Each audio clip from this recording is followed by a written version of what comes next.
Protein, potassium और phosphorus के बारे में बात करें। क्या आपको लगता है कि खाना खाने से क्रिएटिनिन बढ़ता है? क्या आपको सीकेडी है और आप कंफ्यूज्ड हैं क्या खाना चाहिए और क्या नहीं खाना चाहिए? यह वीडियो सीरीज आपकी इसी उलझन को सुलझाने के लिए है। पार्ट 1 में हमने बताया कि क्रिएटिनिन क्या होता है और पानी और नमक को लेकर क्या क्या डाइट चेंजेस करना ज़रूरी है। पार्ट 2 में हम बात करेंगे प्रोटीन, पोटेशियम और फास्फोरस से जुड़ी डाइट चेंजेस की। प्रोटीन, क्या आपको लगता है कि सीकेडी में प्रोटीन बिल्कुल बंद कर देना चाहिए क्योंकि इससे क्रिएटिनिन बढ़ने लगता है? एक्चुअली में तो ये बात आधी ही सही है। आइए मैं इसे विस्तार से समझाता हूँ। लो प्रोटीन डाइट से किडनी के फिल्टर पर लोड तो कम हो जाता है और इससे बीमारी की स्पीड भी काफ़ी कम हो जाती है, लेकिन हमें ये समझना ज़रूरी है कि ज़्यादातर इंडियन डाइट में पहले से ही काफ़ी कम प्रोटीन होता है और जब हम दाल जैसी सामान्य प्रोटीन चीज़ें को बंद कर देते हैं तो कुपोषण यानी कि माल न्यूट्रिशन हो सकता है, जिससे इन्फेक्शन का खतरा बढ़ जाता है और काफ़ी ज़्यादा प्रॉब्लम्स हो सकते हैं। तो फिर कितना प्रोटीन लेना चाहिए? 0.8 ग्राम पर केजी बॉडी वेट तक प्रोटीन स्टेज 5 सीकेडी तक ली जा सकती है। मतलब अगर आपका वज़न 60 किलो है तो आप लगभग 50 ग्राम प्रोटीन रोज़ाना ले सकते हैं। कुछ स्टडीज़ में 0.3 ग्राम पर केजी प्रोटीन या वेरी लो प्रोटीन डाइट की बात भी की जाती है। इनको अल्फ़ा कीटो एनालॉग नाम के टैबलेट के साथ इस्तेमाल किया जाता है, लेकिन इंडिया में ऐसा करना काफ़ी मुश्किल होता है क्योंकि इससे कुपोषण की समस्या काफ़ी बढ़ जाती है, दवाइयाँ काफ़ी लेनी पड़ती हैं, हमें लगभग 6 टैबलेट एक्स्ट्रा लेना पड़ता है डेली और ये काफ़ी महंगी भी होती हैं। सो प्रैक्टिकली यह इंडियन सेटिंग्स में उतना फ़ायदेमंद नहीं हो पाता है। अब सवाल आता है कि प्रोटीन के सोर्स में यानी स्रोत में क्या फ़र्क पड़ता है? हाँ, ज़रूर पड़ता है। नॉन वेज प्रोटीन जैसे कि मांस, मछली, ये ज़्यादा एसिड बनाते हैं और इससे किडनी के फिल्टर्स जो ऑलरेडी थके हुए हैं उन पर लोड काफ़ी ज़्यादा पड़ता है। सैचुरेटेड फैट और फास्फोरस भी ज़्यादा होता है, ये सब किडनी को नुकसान पहुंचाते हैं। लेकिन प्लांट बेस्ड प्रोटीन्स जैसे दालें और अनाज, इनमें प्रॉब्लम ये होती है कि इनकम्प्लीट प्रोटीन होते हैं, यानी कुछ अमीनो एसिड्स की कमी होती है। तो समाधान क्या है? वेज में कुछ प्रॉब्लम है, नॉन वेज में कुछ प्रॉब्लम है।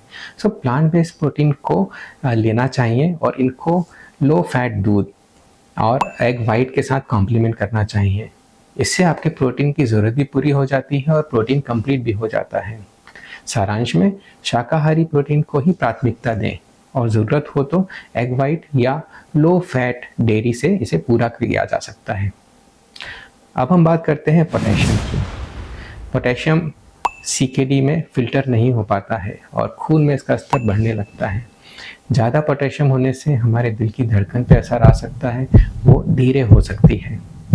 पोटेशियम कंट्रोल करना बहुत ज़रूरी है, खासकर एडवांस स्टेज ऑफ सीकेडी में जहाँ पे हाई पोटेशियम होने लगता है। पोटेशियम किन चीज़ों में ज़्यादा होता है? हरे पत्तेदार सब्जियाँ, नारियल पानी, फ्रूट्स और फ्रूट से बने हुए जूसेस, सब्जियों का सूप एंड कुछ सॉल्ट सब्स्टिट्यूट्स। सॉल्ट सब्स्टिट्यूट्स में सोडियम की जगह पोटेशियम को मिलाया जाता है और उसके वजह से सोडियम की जगह पोटेशियम ज़्यादा होने की वजह से पोटेशियम बढ़ता है। अब बात आती है लीचिंग की। क्या लीचिंग से पोटेशियम कम हो सकता है? हाँ, पत्तेदार सब्जियों को उबालकर पानी फेंक देने से पोटेशियम कम हो जाता है। यहाँ प्रॉब्लम क्या होती है कि बाकी न्यूट्रिएंट्स भी निकल जाते हैं। तो मैं यह सिर्फ उन मरीजों के लिए रिकमेंड करता हूँ जिनका पोटेशियम बढ़ा हुआ है। आप लो पोटेशियम फ्रूट्स यूज़ कर सकते हैं। अगर आपका पोटेशियम नॉर्मल है तो एप्पल खा सकते हैं, पपीता खा सकते हैं, अनानास, अंगूर और तरबूज भी ले सकते हैं। इनमें पोटेशियम थोड़ा कम पाया जाता है, बट हमें ये ध्यान रखना है, हमें मॉडरेशन में लेना है, उसकी क्वांटिटी को कम रखना है। हिडन पोटेशियम वाले खाने भी बहुत इम्पॉर्टेंट हैं, इन सब का हमें ध्यान रखना है, जैसे कि प्रोसेस्ड फूड, जो खानों में प्रिजर्वेटिव होता है, लो सोडियम सॉल्ट होता है और ये सब पोटेशियम को तेज़ी से बढ़ा सकते हैं। आखिर में याद रखें, मात्रा और पोषण यानी भाग सबसे ज़्यादा ज़रूरी है। चलिए फास्फोरस की बात करते हैं। हमारे शरीर में जो हम खाने में प्रोटीन खाते हैं उससे ही ज़्यादा फास्फोरस आता है। बढ़ा हुआ फास्फोरस आपकी हड्डियों को कमज़ोर कर देता है और आपके हार्ट को नुकसान भी करता है। इससे हार्ट अटैक आने के चांसेस भी बढ़ सकते हैं। तो क्या हमें प्रोटीन बंद कर देना चाहिए क्योंकि उससे ही फास्फोरस आ रहा है? बिल्कुल नहीं। हमें सही तरह के प्रोटीन का चुनाव करना चाहिए और प्रोटीन का चुनाव करते समय 2 बातें बहुत महत्वपूर्ण होती हैं।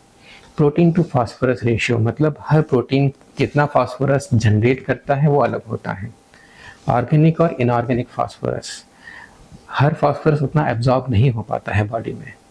नॉनवेज प्रोटीन में फास्फोरस ज़्यादा होता है और जल्दी भी एब्जॉर्ब हो जाता है, जबकि शाकाहारी प्रोटीन में फास्फोरस कम होता है और फाइटेट्स होने की वजह से इनका एब्जॉर्प्शन भी कम होता है। तो ये बात साफ है कि शाकाहारी प्रोटीन को ही प्रीफर करना चाहिए और एग वाइट भी ले सकते हैं। इनऑर्गेनिक फास्फोरस जैसे processed food, cold drinks, chocolate, instant food, इन सब में पाया जाता है। यह पूरी तरह से एब्जॉर्ब हो जाता है ऑलमोस्ट कंप्लीटली और काफ़ी नुकसान करता है। तो इन खानों से बचिए। Cola and soft drinks, chocolate, processed meat, spreadable cheese, frozen food and bakery products, इन सब में इनऑर्गेनिक फास्फोरस काफ़ी ज़्यादा होता है और कंप्लीटली एब्जॉर्ब होने की वजह से फास्फोरस का लेवल काफ़ी जल्दी से बढ़ सकता है। दाल और अनाज को भिगोने से भी फास्फोरस कम होता है। So this important tip will help you to lower phosphorus even in the vegetarian diet. अंत में आपको प्रोटीन की ज़रूरत है, ये हमें समझना है। प्रोटीन बंद नहीं करना है, इसे सही स्रोत से लेना है। प्रोसेस्ड फूड और प्रिजर्वेटिव से बचना है और सबसे ज़रूरी डॉक्टर या नेफ्रोलॉजिस्ट की सलाह लेना है। अगर ये जानकारी आपके लिए फ़ायदेमंद रही हो तो इसे किसी ज़रूरतमंद तक ज़रूर पहुंचाएं और अगर कोई सवाल है तो नीचे कमेंट में बताएं। धन्यवाद।